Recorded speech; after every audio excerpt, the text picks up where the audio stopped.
창세기 15장 1절부터 21절 특히 아브라함의 이야기를 할 때 됐어요. 아브라함 이야기를 할 때는 아브라함의 언약의 약속의 언약을 반드시 큰 문맥의 틀에서 성경 전체의 문맥의 구조를 생각을 하고 읽어야 성경을 바로 이해를 큰 틀에서 할 수가 있습니다. 언약이라는 관점을 이야기를 해야 되고, 언약은 하나님께서 신학적으로도 확인되고 한 것이 구속 언약이라 해서 성부, 성자, 성령께서 이 세상을 창조하실 때 땅을 운행하시며 이 땅을 구속하겠다는, 예수님을 이 땅에 보내겠다라는 그런 원초적인 언약이 있어요. 창세전에 그걸 구속 언약이라 그래요.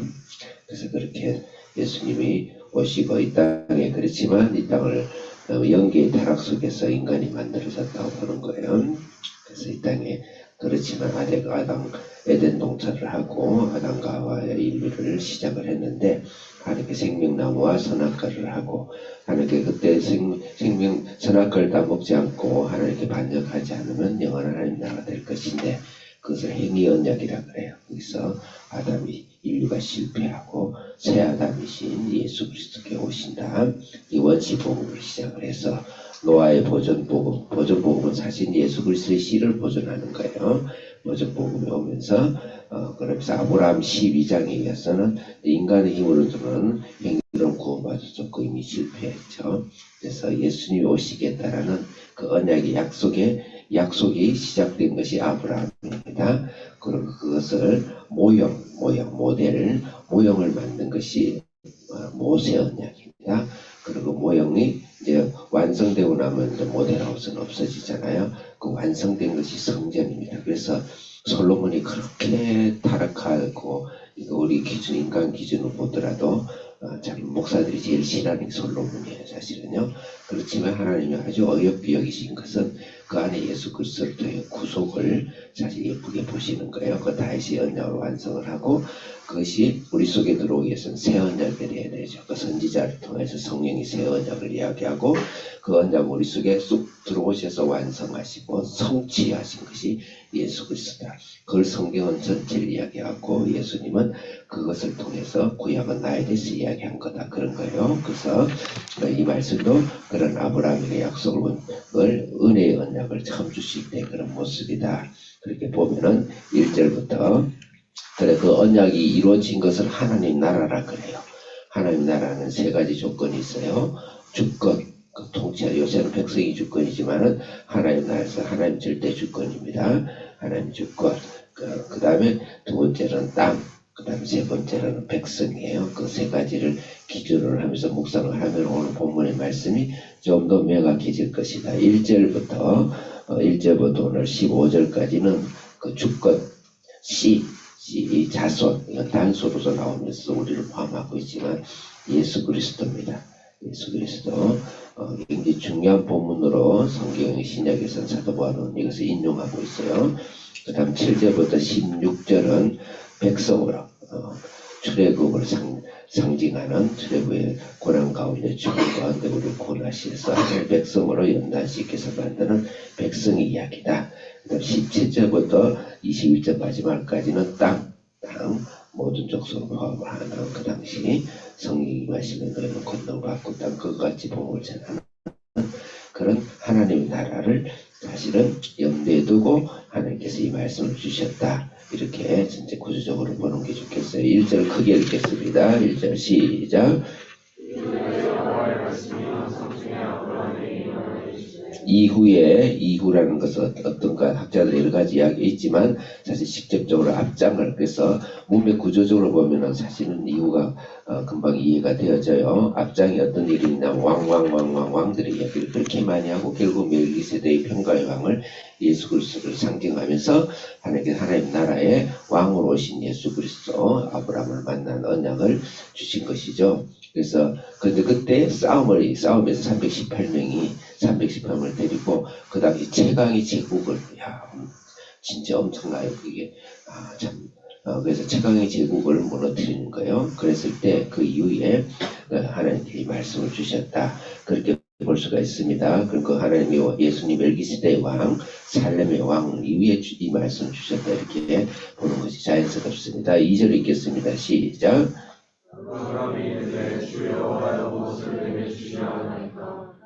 잠깐 미안해요. 2절이야. 1절 다 설명 안 했네. 아브라함을 두려워하지 말라.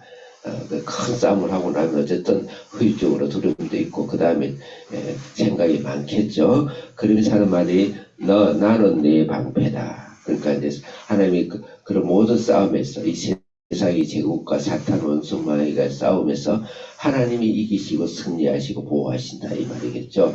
그럼 지극히 큰 상급이다.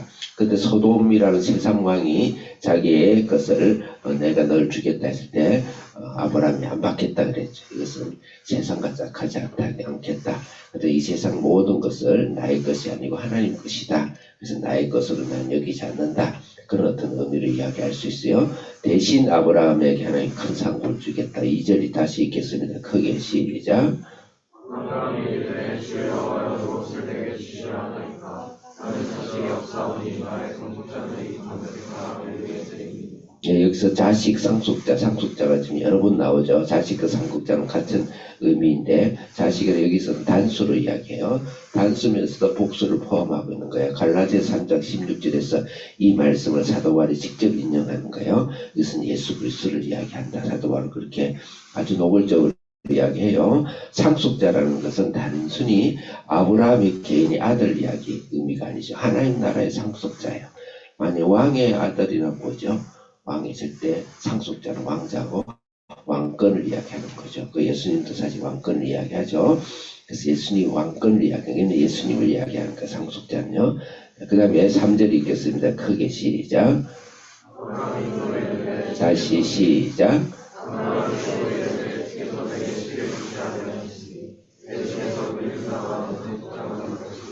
하나님의 상속자를 안 주니까 엘리에셀 이제 아들 같은 종을 주겠다 그랬을 때 하나님께서 내가 네 속에서 나온 씨를 주겠다. 4절 크게 시작.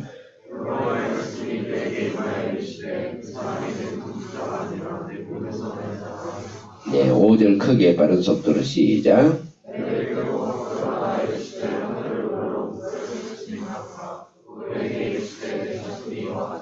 네, 네 자손 이와 같으리라. 네 5절 말씀도 사도 바울은 갈라디아서 3장 16절에서 끌어다가 이것을 여럿이라고 자손이라고 여럿 같지만 그것은 아니다. 오직 하나 예수 그리스도가 직접 이 말씀을 규명하고 있어요. 6절 읽겠습니다. 크게 시작.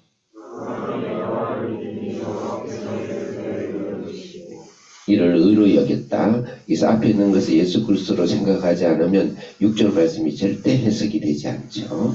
그래서 성경에서 사도 바울에서 가장 중요한 말씀으로 6절을 여기고 있어요. 의로 여겼다. 의로 여겼다는 것. 이 말은 자격을 줬다. 의에 너희는 자격이 없지만 하나님이 자격을 줬다. 구원할 자격을 줬다.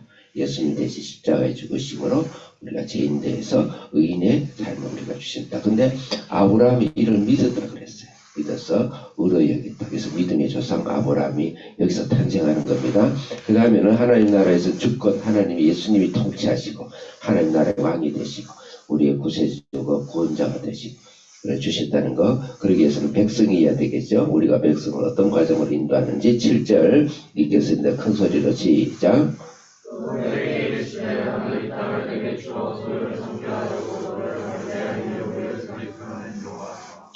9절 읽겠습니다. 시작.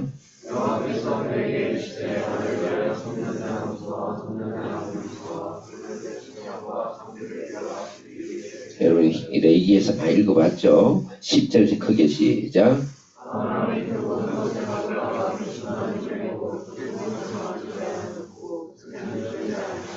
예, 이 땅에 들어오는데 하나님께서 이 땅에 들어오는 백성을 어떻게 인도하는지 13절을 읽겠습니다. 13절 크게 시작.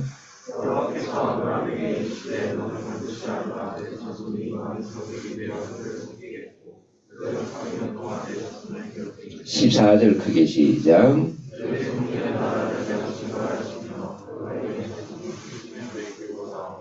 이 말씀은 그 후에 한참 오랜 뒤에 무엇이 연상되나요? 모세의 출애굽이 연상이 되죠. 백성 하나의 백성으로 세상의 애굽에서 구원해내서 제 가운데 구원해내서 가나안으로 가는 것을 연상하죠. 그런 백성을 우리를 만들어주겠다 이런 약속입니다. 17절 크게 읽겠습니다. 시작.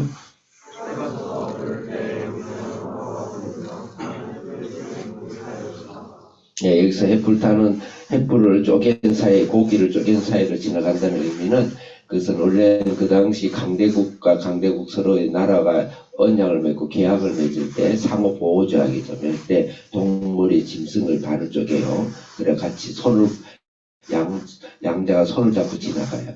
그럼 여기서 어기면서 이 동물처럼 죽는다 이런 의미입니다. 그렇게 언약식을 하는 건데 이걸 하나님께서 가져오셔서 이야기를 하시는 거예요. 그 말은. 그런데 여기서는 양자 둘이가 같이 손을 잡고 해야 되는데 횃불만 지나가죠. 그러나 하나님께서 우리의 죄를 우리가 혹시 어긴 우리 죄도 하나님 대신 죽겠다. 하나님 담당하게 된 그런 이유고 횃불이 그것은 힘으로 넘어도 되지 않는다. 성령으로 된다. 그래서 불은 심판 아니면 성령을 이야기합니다. 그래서 심판으로 우리가 대신 예수님 대신 죽으시고 성령께서 힘으로 넘어도 되지 않는 성령께서 이 언약을 성취시킬 것이란 강렬한 하나님의 의지의 표면입니다. 그리고 나면 그 뒤에 모든 족속인데 이건 사도행전 1장 8절에 성령이 말씀 너희는 권능과 권유대와 사과를 땅 끝까지 이르내 증인되리라는 하나님의 말씀을 연상하게 할 것이고 아브라함도 이것을 아마 깨달았을 것이다. 기도하겠습니다. 하나님 아버지 성령이 오셔서 성령이 오셔서 우리는 약속을 지키고 하는 언약 백성이 될 수 없지만 예수 그리스도 십자가로 주님을 받고 죽으시고 오늘도 성령께서 우리를 강력하게 인도해 주옵소서. 예수님 이름으로 기도합니다. 아멘.